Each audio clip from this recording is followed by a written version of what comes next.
What would you do if everyone around you laughed at the one thing you chose to save? In the fall of 1887, a man who had already lost everything once walked into a livestock auction with nothing to buy and walked out with a dying foal that nobody believed would survive the night. They called it a waste. They called him a fool. But what happened next, in the frozen heart of a Montana winter, would silence every single one of them. Stay with me.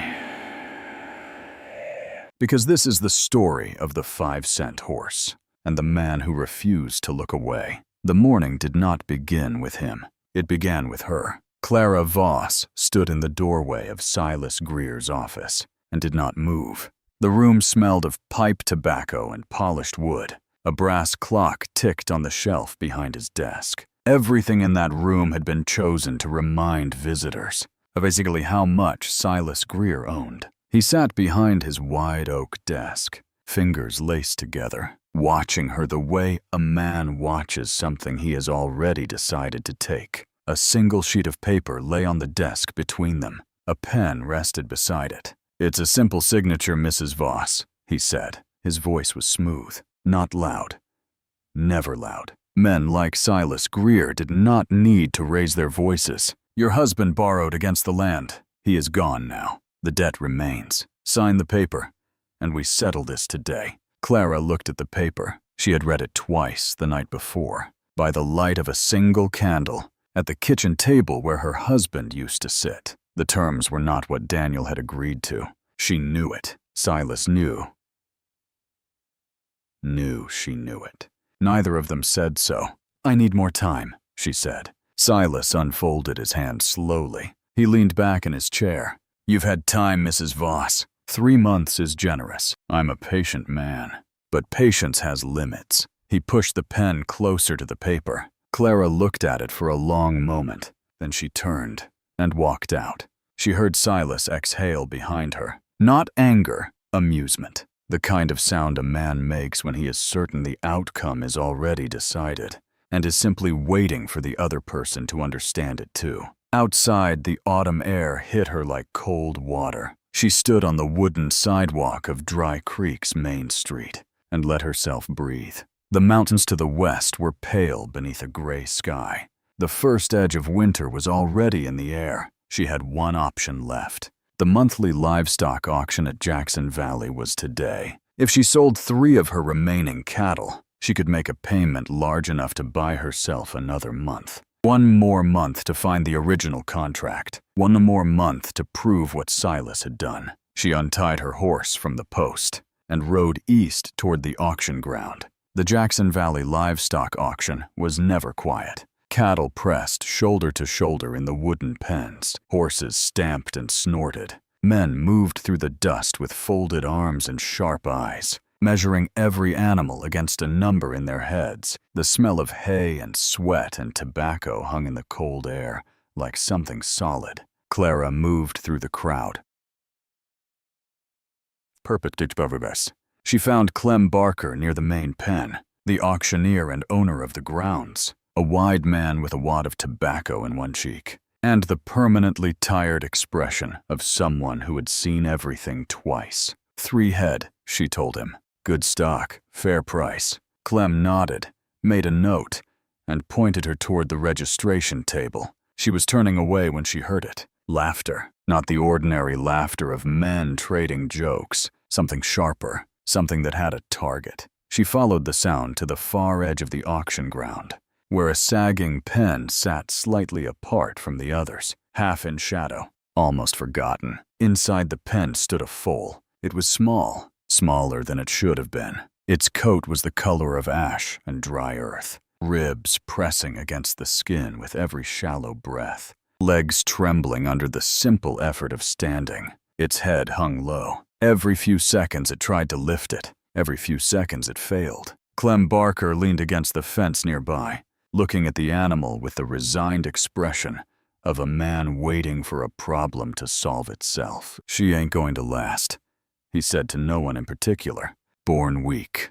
Mother died the same night. This one just followed her halfway. A man in a dark coat grinned. So what's the asking price, Clem? Barker spat into the dust. 5 cents. Take it and save me the trouble of burying it tomorrow. The laughter that followed was loud and easy and completely certain of itself. Clara did not laugh. She stood at the edge of the small crowd and looked at the foal. Its legs were shaking. Its breathing was wrong. Every reasonable thought she had told her to walk away. She had enough problems. She did not need a dying animal. But the foal lifted its head, just barely, just enough. Its eyes found hers across the noise and the dust, and there was something there. Not strength, not even hope, just a faint refusal to stop. Clara said quietly, almost to herself. It's not dead yet. Nobody hurt her, or so she thought. He was standing 3 feet to her left. She had not noticed him until he moved. He was tall, coat worn at the shoulders, boots dusty in the way that meant long days and longer distances. He was not young, but not old either. Somewhere in that particular age where a man's face stops pretending and starts simply telling the truth. He had been watching the foal. When Clara spoke, he turned his head slightly, not toward her, toward the pen. He stood there for a moment that stretched longer than it should have, longer than anyone else had bothered to stand there. Then he reached into the pocket of his coat. He found something. He walked to the rough wooden table beside the pen and placed it down. The small coin struck the surface with a sound that somehow cut through the laughter. A single clean note in all that noise. Clem Barker raised an eyebrow.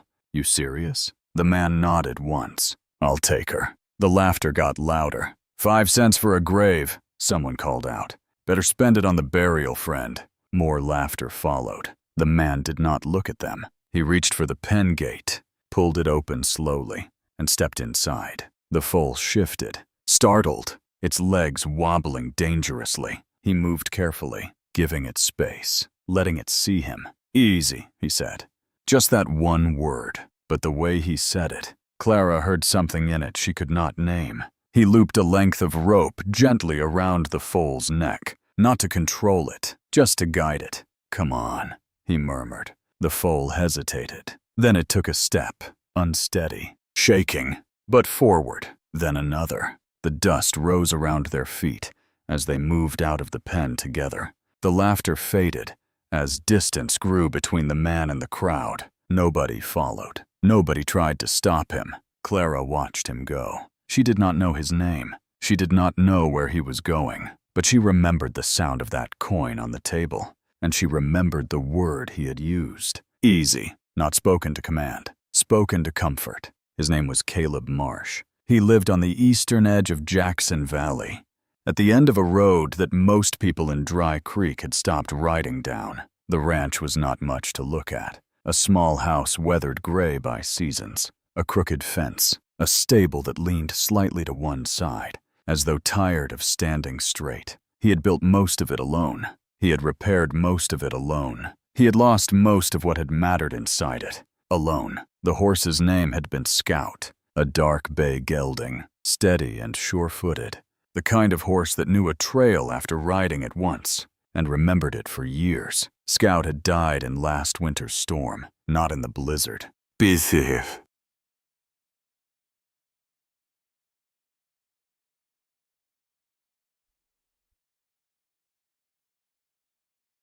The night the temperature dropped so fast that ice formed on the water trough before sunset. Scout had been caught in the lower pasture. Caleb had stood at the barn door that evening, looking out at the darkening sky.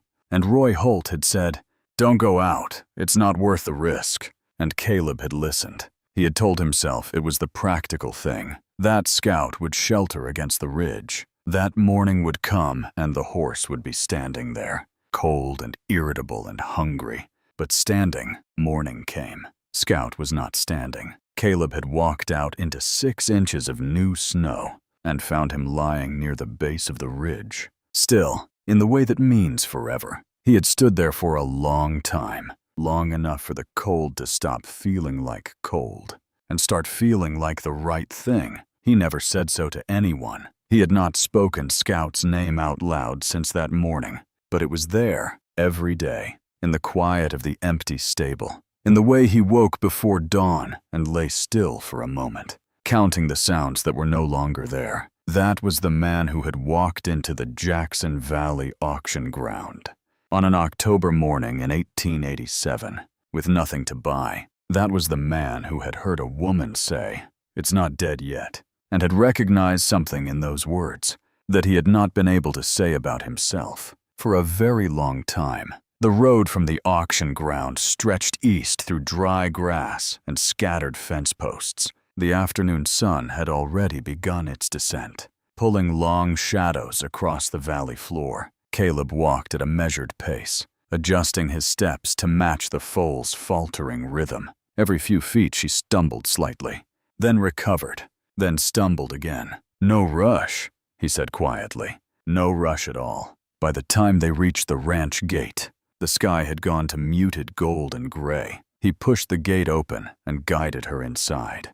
"Welcome home," he said. He did not say it as a grand thing. He said it the way a man speaks to an empty house when he returns to it after a long absence. Simply, without expectation. The first night was not the beginning of something hopeful. It was a quiet, fragile standoff between life and the long pull of death. The foal barely made it into the stall before her legs began to give. Caleb moved quickly, stepping in just as she started to fall, catching her weight with both arms. She felt hollow, all bone and trembling muscle. "Easy," he said again. He guided her down onto the straw. Then he got to work. Fresh straw, thick and deep, laid like a nest across the cold floor. An old blanket, one that had once covered Scout, shaken out and draped carefully over the foal's thin body. An oil lamp lit and set close, not for light, but for warmth.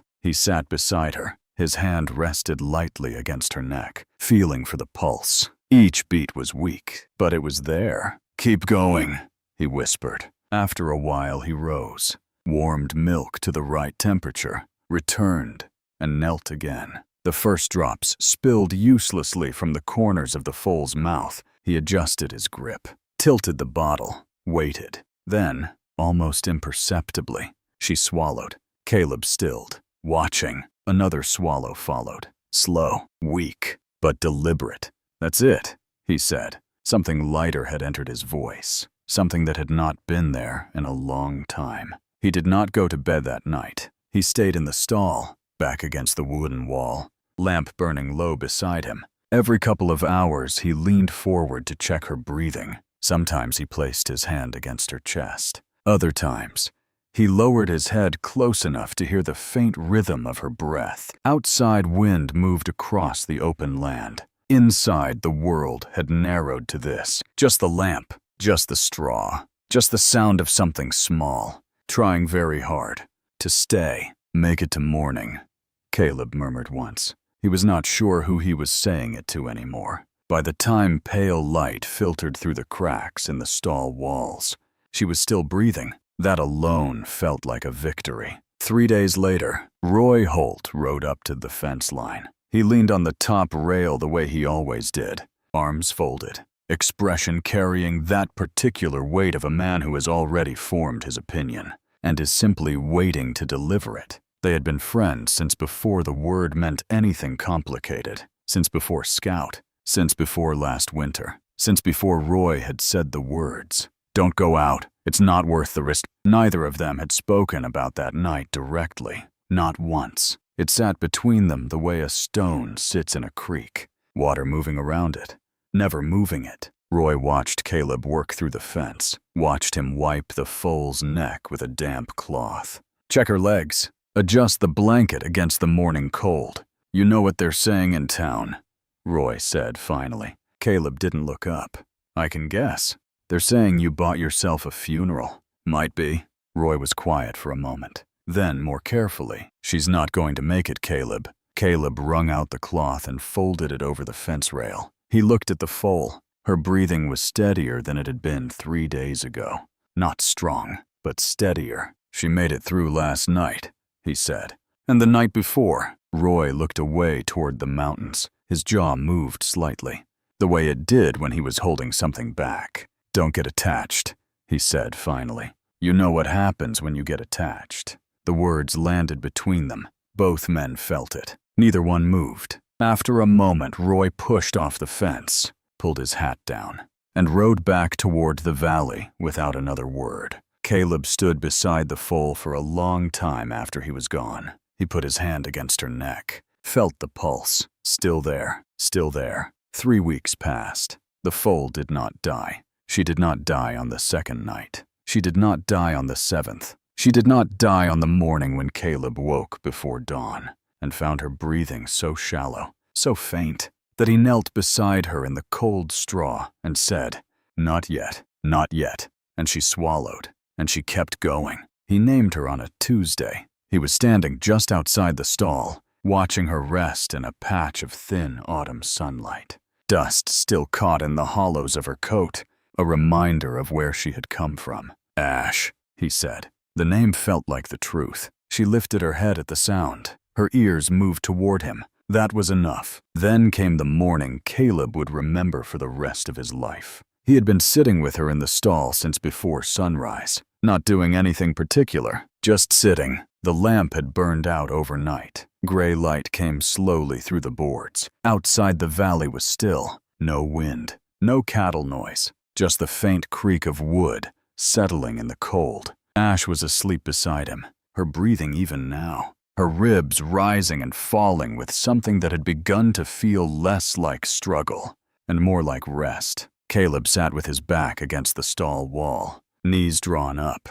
hands loose in his lap. He was not thinking about anything in particular. That was the strange part. For the first time in nearly a year, his mind was simply quiet. He looked at Ash, at the slow rise and fall of her side, at the way the gray light caught the ash-colored dust still clinging to her coat, and he understood something he had not been able to reach before. Scout was gone. That was true. Scout would always be gone. That was also true. But the debt Caleb had been carrying, the weight of the night he had listened, the night he had stayed inside, the night the cold had done what cold does to the things we leave out in it. That weight was not a thing he owed the world forever. He had not meant to let Scout go. He had been afraid. He had made a wrong choice in a frightened moment, and then he had sat in the wreckage of it for a year, calling it justice. He looked at Ash, at the life he had carried through 11 nights of near death, at the animal who had swallowed when she had every reason not to. "We're even," he said quietly. Not to Ash, not to Scout, just to the air, just to the morning. Ash shifted in her sleep. Her ear flicked once. Caleb leaned his head back against the wood and closed his eyes. And for the first time since last winter, he slept without dreaming of snow. It happened on a cold Thursday morning. No ceremony, no warning. Caleb was carrying water from the well when he heard a sound from the stable, a sharp knock of hooves against the stall boards. He set the bucket down and moved quickly. Inside, Ash had tucked her front legs beneath her. She was pushing, trembling violently under the strain, her whole body shaking with an effort that looked like it might kill her before it helped her. Caleb stopped in the doorway. Every instinct told him to step in, to help, to catch her if she fell. He made himself stay still. "You've got it," he said softly. "You've got it."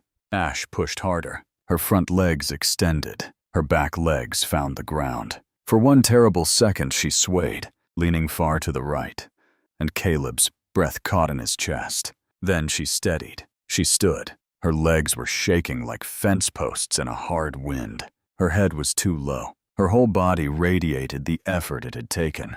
But she was standing, on her own, for the first time. She held it for 4 seconds, maybe 5. Then her legs folded, and she sank back into the straw. Caleb let out a breath. He pressed his hand to his mouth for a moment. Then he laughed. Not a big laugh, just a quiet exhale of something that had been held too tight for too long.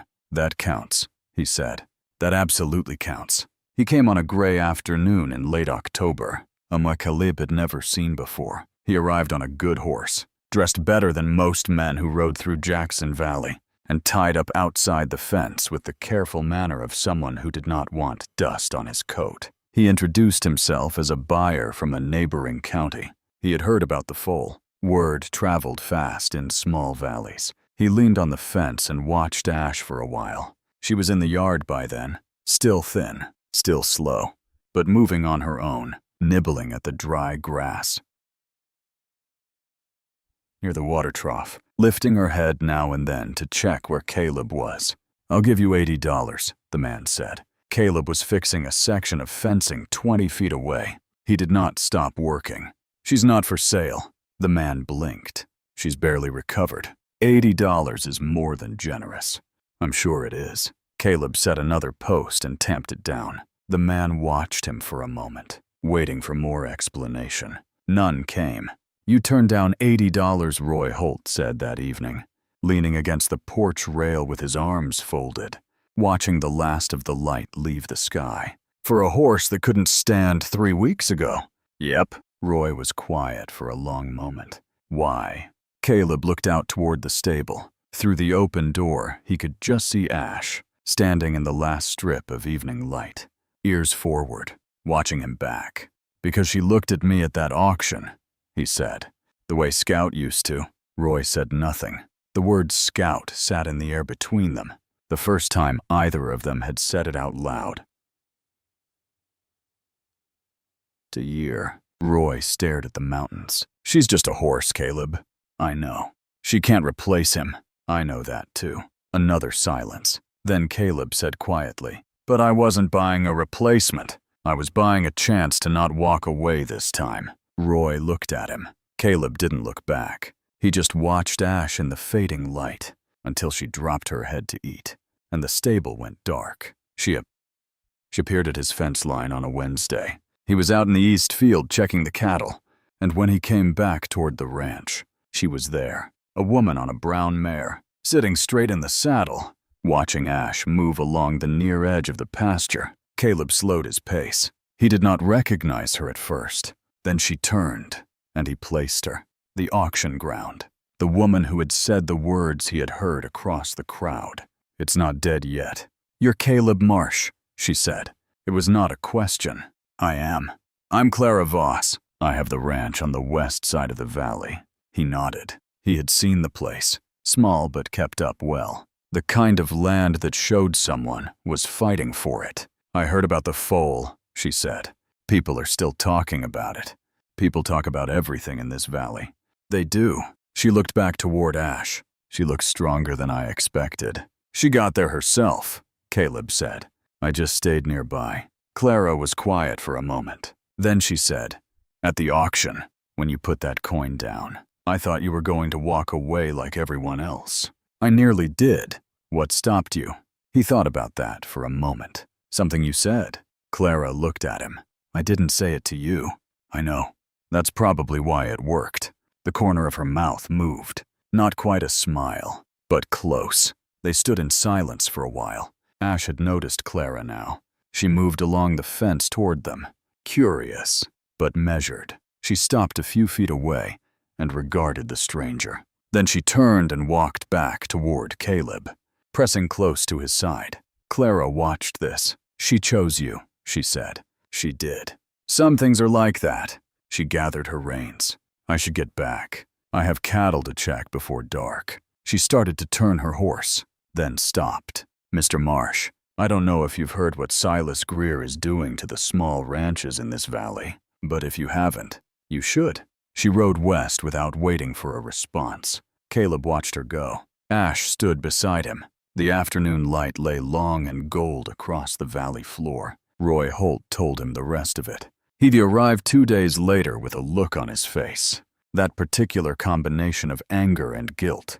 That meant he had information he had been sitting on too long. He stood in Caleb's kitchen with a cup of coffee going cold in his hand, and laid it out plain. Silas Greer had been buying debt, not land. Debt, buying it from the bank, from merchants, from anyone a struggling rancher owed money to, and then waiting for a bad season, waiting for a death, waiting for the moment when a family was desperate enough to sign whatever was put in front of them.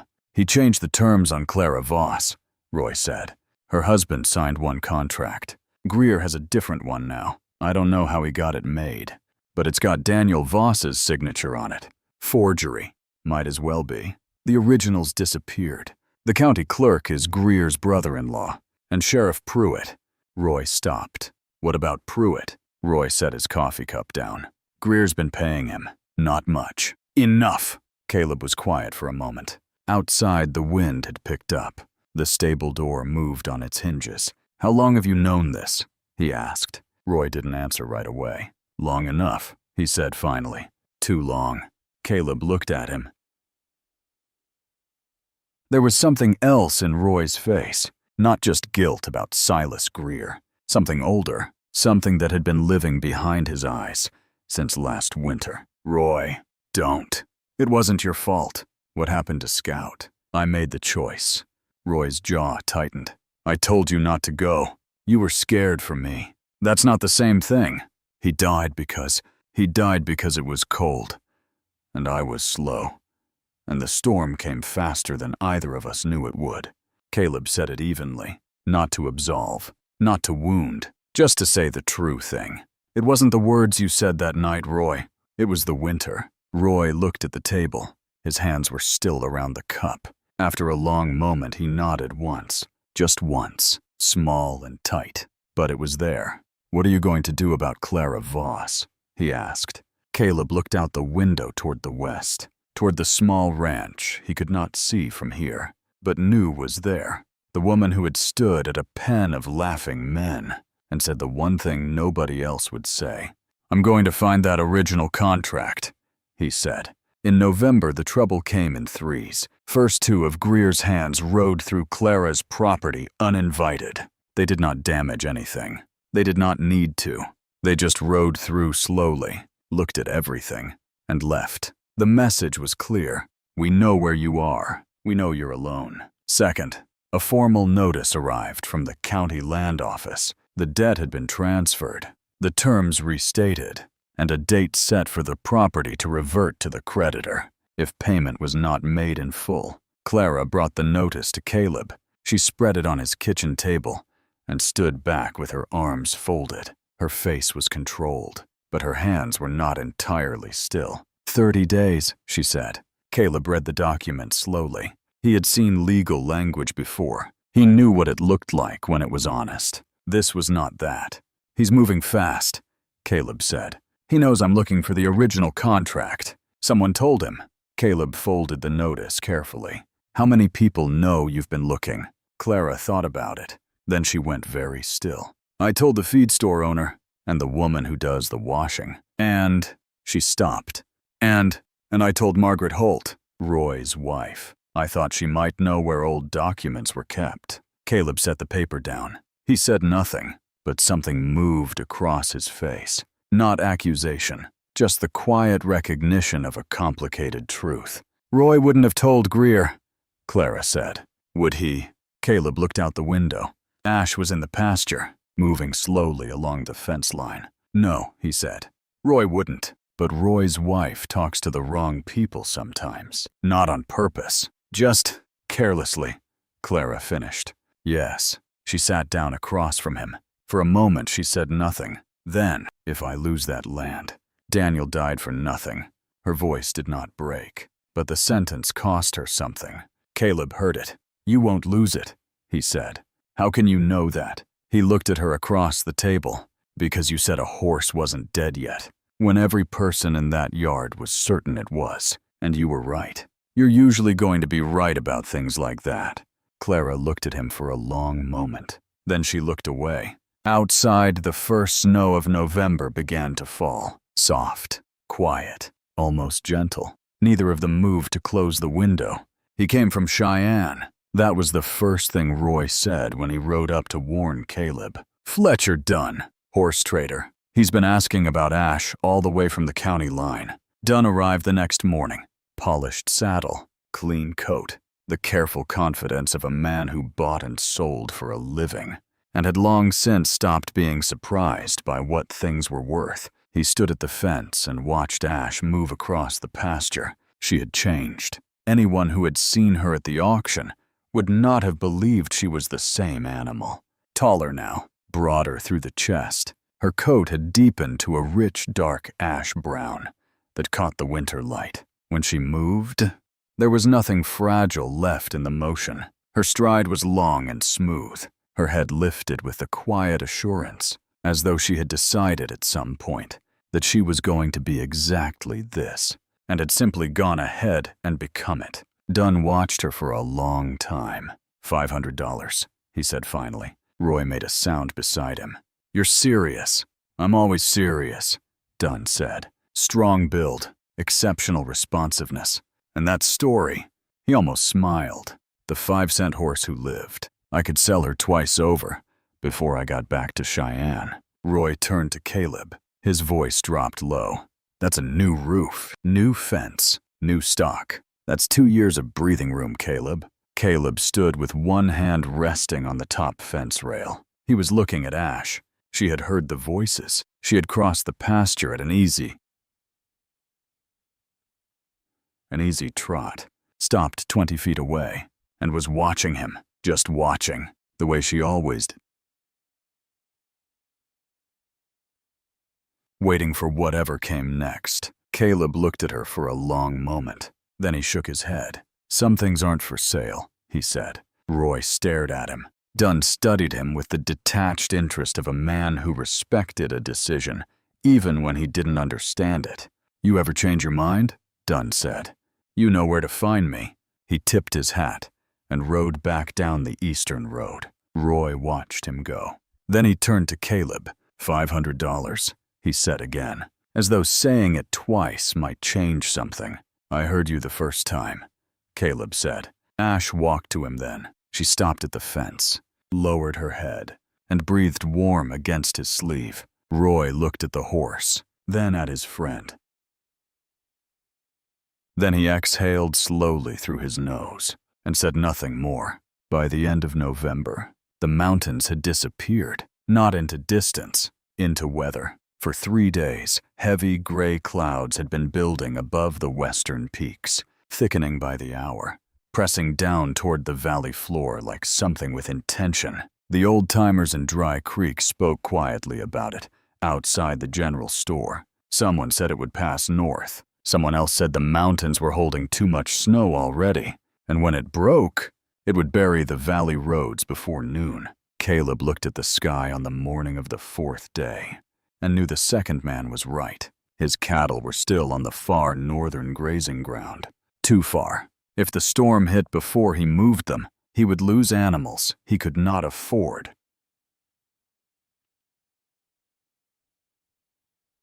He saddled his older ranch horse before full light, a steady, broad-chested bay gelding named Cord, reliable in rough country, the kind of horse that did not panic. Ash stood at the corral fence as Caleb tightened the cinch. She watched him with her ears forward. You stay, he told her. This is just work. She flicked an ear. He mounted and rode north into the pale, uneasy light. He reached the cattle before the storm did. But only just. The sky had darkened to iron gray by the time he began moving the herd toward the ridge shelter. The wind came first, long cold breaths that flattened the grass. Then ardors that bit through his coat. Then the snow, not soft at first, dense, slanting, the kind of snow that swallows distance. He pushed the last of the cattle into the shelter enclosure and turned Cord toward home. The trail back was already disappearing. The familiar markers, fence posts, rock formations, the dark line of the ridge, were becoming shapes. And then suggestions. And then nothing. Caleb leaned forward in the saddle and let Cord find the footing. The horse pushed on steadily, head down, breathing hard. They were a mile from home when they hit the slope. In dry weather it was nothing. A gentle rise crossed 100 times without thought. Under 6 inches of wind-packed snow.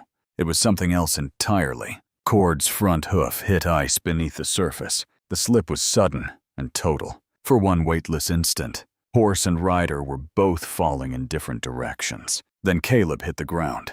His shoulder first, then his hip, then his right leg, which struck the hard-packed layer beneath the snow at an angle that sent a white-hot bolt of pain from his knee to his hip, so sharp it tore the breath out of him. He heard himself cry out. The sound was swallowed immediately by the storm. Cord scrambled to his feet, wide-eyed, wild with panic, and bolted into the white. "No," Caleb said, but the word went nowhere.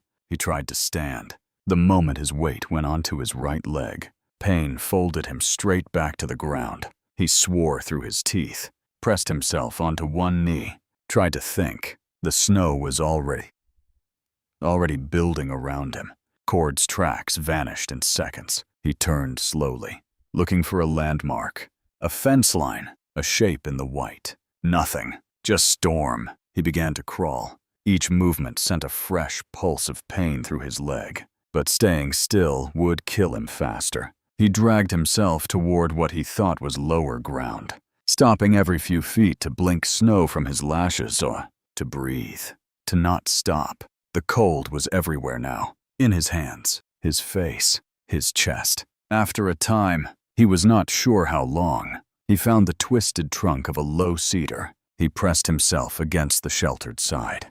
The wind dropped slightly there, only slightly. He could not feel his fingers anymore. His breaths came in short, pale bursts. For the first time in a long time, Caleb Marsh was afraid, not of death exactly, but of the particular unfairness of dying. Just when something had started to feel like living again. Back at the ranch, the storm had turned violent. Snow struck the barn walls in waves. The doors rattled on their hinges. The other horses had pressed into the back corners of their stalls, still and compact, letting instinct do what it always does in weather like this. Conserve, wait, survive. All of them except Ash. She stood at the front of her stall, head high, ears sharp toward the mountains. Every few seconds she shifted her weight, paced a short circle, returned to the door. She pressed her nose through the gap and pulled the air in deep. Snow, cedar,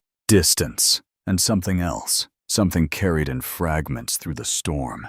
Too faint for any human nose, not too faint for hers. She turned and paced the stall again, harder this time. She struck the sideboards with her shoulder once, then again. The other horses shifted and snorted at the noise. Ash backed up. Her ears were flat now. Her breath burst from her in hard white clouds. She stood very still for one moment. Then she launched herself forward and hit the stall gate with everything she had. The old wood held. She backed up again. She did not hesitate. The second impact shattered the latch. The gate flew open with a sound like a gunshot. Startled chickens scattered from the yard outside. Ash burst from the barn and into the storm. Snow hit her full in the face. She lowered her head and ran. Not toward the mountains, not toward the northern pasture, toward Dry Creek. Dry Creek was nearly silent. Most doors were barred against the weather. Windows shuttered. Streets already half buried. The only light still burning was in the saloon, where a handful of men had chosen whiskey and a warm stove over the risk of riding home in that storm. The front door shook under a thunder of hooves, then a second crash as hooves struck the wooden porch outside.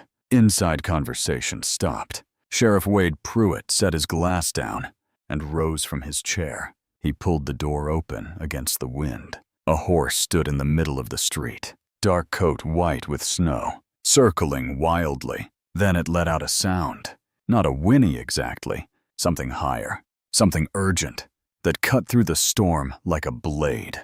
Pruitt stepped out into the cold. The horse charged toward the porch, struck one hoof hard against the planks, then spun and ran 20 yards north, stopped, and screamed again. Pruitt narrowed his eyes. He had spent enough years in this valley to recognize a horse by its markings, even through a storm, even through the dark. "That's Caleb Marsh's horse," he said. Behind him, one of the ranchers shook his head. "In this weather, Sheriff." But Pruitt was already watching Ash run north again. "Stop again! Look back." Her whole body radiating something that was not panic, not fear. Direction. "She's showing us something," Pruitt said. He turned back inside. "Saddle up." The storm was worse beyond town. Lanterns swung in the wind, throwing wild yellow light across the drifts, revealing fragments. The back of a horse ahead, a fence post half buried, the endless swirling white. Ash ran ahead of them, not panicked, purposeful. She cut across ground the men would never have chosen, angling away from the road, toward the north rise, where the trail should have been impossible to follow. But she did not follow the trail. She followed something else, something no map had recorded. More than once she vanished into the white, and Pruitt felt his jaw tighten, and then she reappeared, a little farther ahead, stopped in the snow, looking back, as though counting them. "Stay on her," Pruitt said. One of the ranchers cursed as his lantern nearly blew out. Another shouted that they were losing the trail. Pruitt pointed ahead. "She has a trail. Stay on her." At last Ash slowed. She veered left off the invisible path, moved toward a bent cedar near the far grazing ground, and stopped so suddenly that snow sprayed around her legs. She let out a sound, deep and long, that the men would remember for the rest of their lives. Pruitt swung down from the saddle before his horse had fully stopped. Ash pawed frantically at the snow near the base of the cedar. "There!" one of the ranchers shouted. A dark strip of fabric was visible at the edge of the drift. Pruitt dropped to his knees and started digging with both hands. The others joined him, shoveling snow aside with gloved palms and short tools. Within seconds, they uncovered Caleb's shoulder, then his chest, then his face, white with cold, lashes frosted, lips the wrong color. "Is he alive?" someone asked.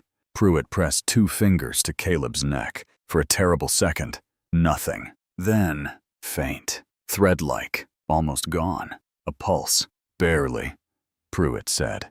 "Move." They lifted him carefully, wrapped him in coats, secured him across the strongest horse. Ash stood pressed close during all of it, snow thick along her back, shivering, refusing to move away. Pruitt looked at her once. He had heard the story of the 5-cent foal. Everyone in the valley had heard it. But hearing a story and standing in the middle of it were not the same thing at all. "You stubborn miracle," he said quietly. They turned back toward the valley. They brought Caleb inside, laid him near the fireplace, stripped the frozen gloves and boots, peeled away the wet coat, piled blankets while Pruitt ordered more wood onto the fire. "Rub his hands," he said. "Not hard. Just keep the blood moving." Roy Holt arrived not long after, having seen the lanterns through the storm. He stood in the doorway. One look at Caleb's still form told him everything. He crossed the room and pulled a chair to the bedside without a word. Outside, Ash stood on the porch. Someone had tried to lead her to the barn. She had taken 1 step, then planted her feet and turned back toward the door. They tried twice more. Each time she refused. In the end, they left her where she chose to stand. "She won't leave," Roy said quietly. Pruitt did not look up from where he was working. "Then leave her." For 2 days, Caleb did not wake. His breathing steadied slowly. The color began to return, but he hovered in that uncertain space, where those sitting watch exchanged glances. They could not quite speak aloud. Roy barely left the room. He sat in the chair by the bed and watched his friend breathe, and thought about the things he had not said for a year. On the morning of the 3rd day, Caleb stirred. Roy sat upright. Pruitt rose from the stool by the stove. Caleb's eyes opened slowly. The ceiling, the firelight, the familiar crooked boards of his own roof. He swallowed, tried to speak. His lips cracked with the effort. "Ash." Roy leaned forward. "Outside your door. Been there since we brought you back." Something moved across Caleb's face. Not relief exactly, but the particulars of a thing you were not sure of, turning out to be certain. He closed his eyes again. When he opened them a moment later, Roy was still there, waiting. "Roy, I'm here." "Scout." Roy's jaw tightened. He looked at the wall. "Caleb, it wasn't your fault." Roy said nothing. "I know you've been carrying it. I have too, but I've been wrong too. And so have you." Roy stared at the wall for a long time. His hands were flat on his knees. When he finally spoke, his voice was low and very careful. "I told you not to go out. I thought I was protecting you. And instead the storm took Scout. Not you, not me. The storm." Roy looked at him. His eyes were the eyes of a man who had been holding a weight for so long. He had forgotten what standing upright felt like. "I should have said this a year ago," Roy said. "I'm sorry, Caleb. For Scout. For all of it." Caleb reached out, put his hand on Roy's arm. "We're done carrying it," he said. "Both of us." Roy pressed his mouth into a line, nodded once. Then he stood and walked to the window, outside, through the frost on the glass. Ash's silhouette was visible on the porch, still standing, still there. Roy watched her for a moment. Then he said, very quietly, "I'll be damned." While Caleb recovered, Silas Greer decided the timing was perfect. He had heard about the accident. Everyone had. And Silas Greer was the kind of man who saw an injured neighbor and called it an opportunity. He sent the eviction notice to Clara Voss on a Thursday. Official county seal. Witness signatures. 30 days. Reduced to 7. Extraordinary circumstances. The document said, "Property value at risk." Clara brought it to Roy. Roy brought it to Caleb. Caleb read it from his bed. Leg wrapped and propped on a folded blanket. Jaw tight. "He waited until I couldn't ride," Caleb said. "He waited until you couldn't stand," Roy said. "Same thing." Roy sat across from him. He had something in his coat. He set it on the blanket. A folded set of papers. Old. The edges soft with age. "I found it," Roy said. "The original contract. Daniel Voss signed this 3 years ago. The terms are completely different from what Greer is using now." Caleb looked at the papers, then at Roy, where Margaret's cousin works at the county records office in the next town over. Greer got rid of the local copy, but the duplicate filing, he didn't know about the duplicate. Caleb looked at the papers for a long moment. "This is enough. This is everything." Caleb looked toward the window. Ash was in the pasture now, up through the frost, moving slowly in the thin winter light. "I need to be able to ride in 4 days, he said. Roy glanced at the wrapped leg. The doc said 2 weeks. "I need 4 days. Roy looked at him for a long moment. Then he said, "I'll have a horse ready." The 7th day arrived cold and clear, the kind of morning that comes after a storm has spent itself, when the sky is washed pale and everything is very still and very sharp. Silas Greer arrived at Clara Voss's ranch at mid-morning. 2 hands rode behind him. He carried the eviction order in his coat. He had brought a witness from town. He had arranged everything carefully, the way he arranged all things, so that the outcome was certain before the action began. Clara was standing on her porch when he came through the gate. She did not move. She did not speak. She simply stood and watched him ride toward her, with the stillness of someone who is frightened, but has decided not to show it. Greer dismounted. He straightened his coat. He looked up at her with the patient expression of a man who has won before he arrived. "Mrs. Voss, I'm sorry it came to this." He was not sorry. Both of them knew it. He reached into his coat for the document. From the road behind him came a sound. Hoofbeats, measured, unhurried. Greer turned. Caleb Marsh came down the road from the east. He was riding Ash. His right leg did not sit quite right in the stirrup. His face was the color of someone not yet recovered, but he was upright, and he was moving. Ash walked at an easy pace, no urgency in her stride, as though she and Caleb had simply decided to arrive, and were doing so. Greer's expression did not change. "Mr. Marsh, this is county business, nothing to do with you." Caleb said nothing. He came through the gate. He dismounted slowly. He did not reach for the rifle in the scabbard at his saddle. He reached into his coat, and he drew out a folded set of papers. He walked to the porch rail and set them down. "Original contract," he said. "Daniel Voss, signed 3 years ago. County records, 2nd office. The one your brother-in-law doesn't run." Greer looked at the papers for the first time since he had arrived. Something shifted in his face. Not fear, not yet, but the first recognition that the outcome he had arranged might not be the one that arrived. "Those are irrelevant," he said carefully. "The current contract supersedes.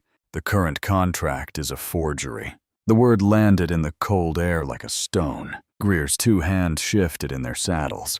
I'd be careful with language like that, Greer said. Without proof. I have proof. From the road came a second set of hoofbeats. Roy Holt, and beside him, Sheriff Wade Pruitt. Pruitt rode through the gate slowly. He did not look at Greer at first. He looked at the original contract on the porch rail. He had seen it the night before. Roy had brought it to him, along with something else. A record of payments, dates, amounts, names. The kind of record a careful man keeps, in case the man paying him ever decides to stop. Greer had kept good records. That had been his mistake. Pruitt looked at Greer now. Silas Greer, I'm placing you under arrest. Greer stared at him.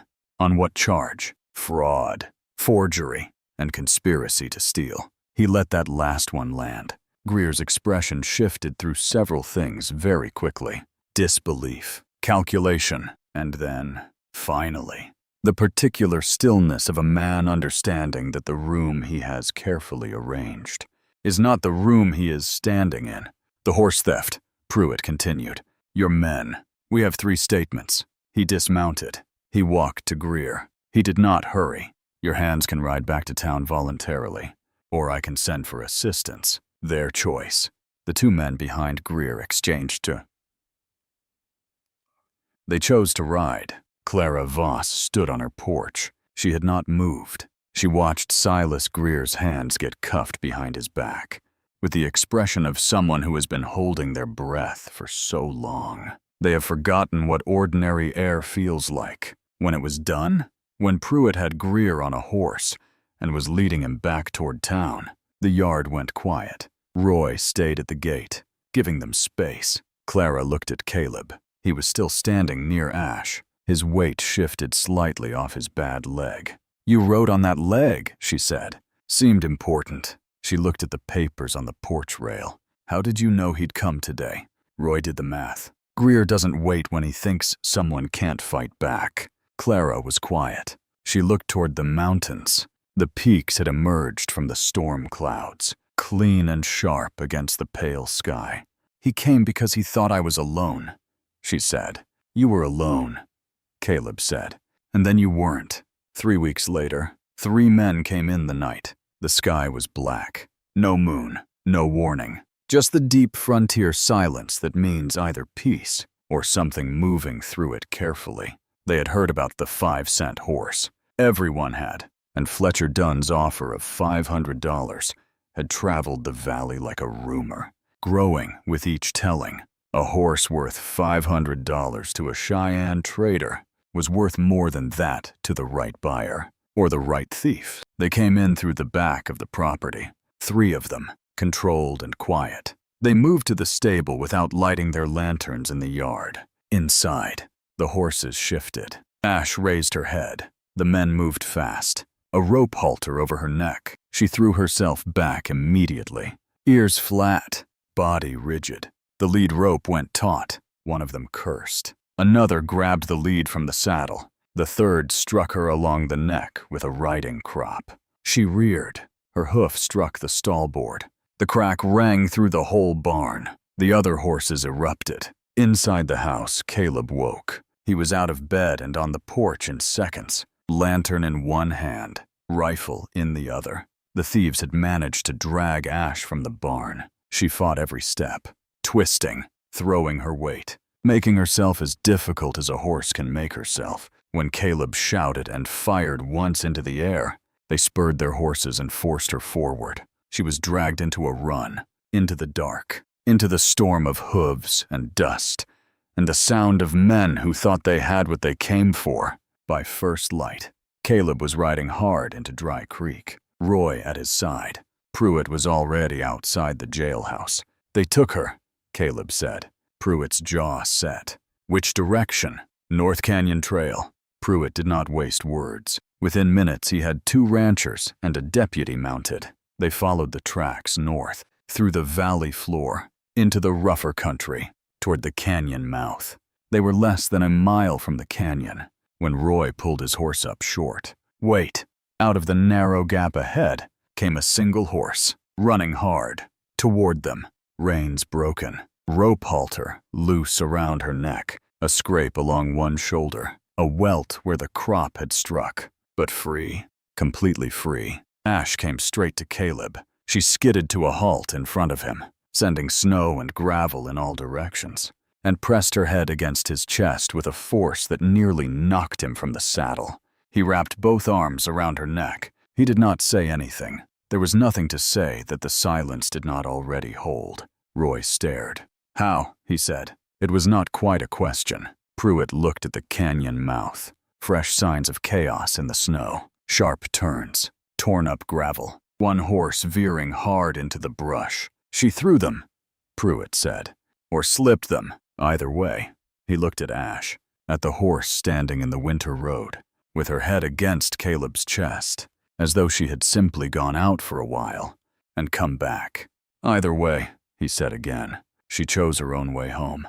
They found the thieves before sundown, near the Wyoming border. Tired horses, bruised hands, the look of men who had expected an animal and had discovered something they did not have a category for. Pruitt brought them back in irons. By the time they reached Dry Creek, the story had already spread. Spring came slowly that year. It always did in Jackson Valley. The snow retreated from the south-facing slopes first, then from the valley floor, then finally from the shadows along the north fence lines. The roads opened. The grass returned. Silas Greer's case worked its way through the county court, with the slow, grinding certainty of a wheel that had finally been set in motion by the right hand. Clara Voss kept her land. She rebuilt the south fence that spring. She bought 2 new head of cattle with money that was finally only hers. And on a clear April morning, she rode east to Caleb's ranch and found him in the field, fixing a gate hinge, while Ash stood nearby watching. "I wanted to say thank you," she said. "You already did." "I wanted to say it again." He set down the hammer, looked at her. "You didn't need saving," he said. "You needed someone to stand on the same side." "That's the same thing sometimes." Sometimes he agreed. They stood in the morning quiet. Ash moved closer to Caleb, the way she always did, and he put a hand on her neck without looking down. An automatic thing, the kind of gesture that comes from a long time of knowing each other. Clara watched this. "She would have died," she said. "That foal, if you hadn't bought her, she would have died in that pen." "Maybe." "Not maybe." Caleb looked at Ash. "She would have died in that pen," he said, "and I would have died in that snow. And you would have lost your land to a man who never deserved to hold a deed in his life." He paused. 5 cents bought a lot. Clara smiled. A real one this time. Unhurried. The kind that doesn't need anything from the person it's given to. "Best 5 cents anyone ever spent," she said. Caleb looked at her for a moment, then at Ash, then at the valley spread out around them in the new spring light. Yeah.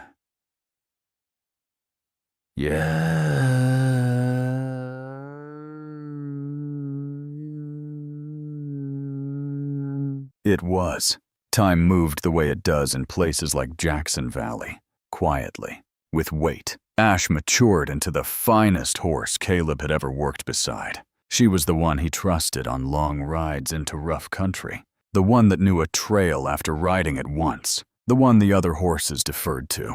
Not through force, but through some quality they recognized and he could not name. Other horses came and went on the ranch. Bought. Traded. Aged into gentler work. Ash remained. Roy Holt found his way back to being the friend he had always been. The thing between them that had lived in the silence after Scout's death was gone. Not forgotten, but healed over. The way honest things heal when they are finally spoken.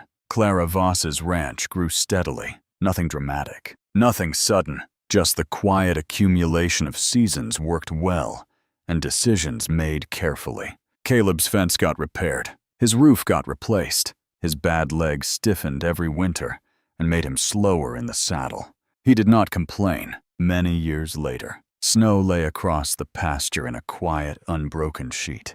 The wind was mild that day, just enough to stir the edge of Caleb's coat. He stood at the fence line, looking out across the valley. The mountains were clear, sharp against the pale winter sky.